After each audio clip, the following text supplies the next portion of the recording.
Hi everybody, it's Stuart Morley from Simcoe, Muskoka, and Stuart is a leader in the Muskoka area, and he's totally dedicated right now on developing and scaling the entrepreneurial community in the Muskoka region.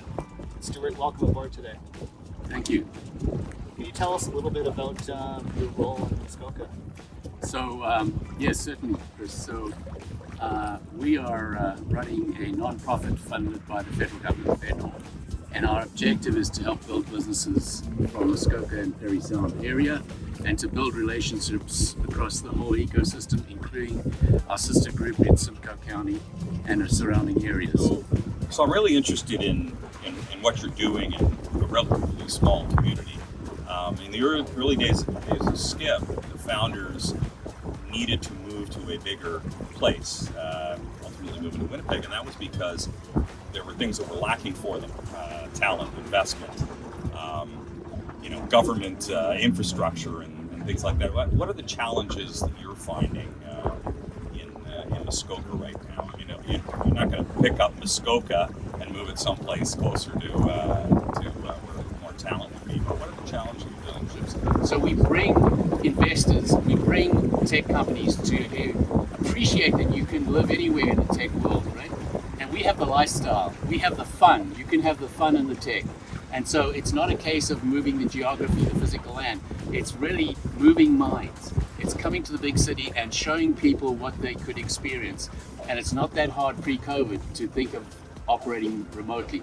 That momentum then allows us to build the infrastructure, more venture funds, more angel investors, more infrastructure that is missing from our community. We want to prove to people that talent is equal across the world. The only thing missing in the small communities is the opportunities. Give us those opportunities and let us show you we can do as well as the bigger communities.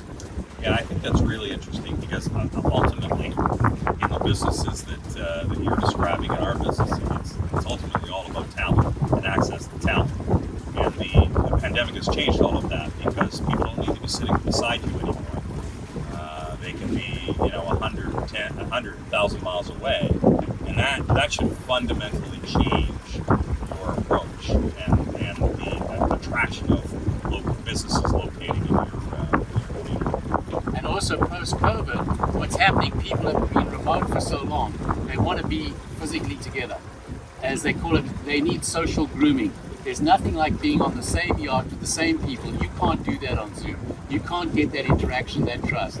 And the magic is you could be at a nearby cottage or a nearby facility hanging out with similar people of a similar mind physically and not have to do it all by Zoom. Yeah, and we'll slowly get there. I mean, lots of folks need convincing them. Absolutely. Well, I moved to Muskoka in 1996 when cell phones and email started. I've been waiting for the rest of you to come up, and with Zoom, a few more of you come. Give it another 20 years or something, and something beyond Zoom, and we'll have a few more out there. So let's keep going.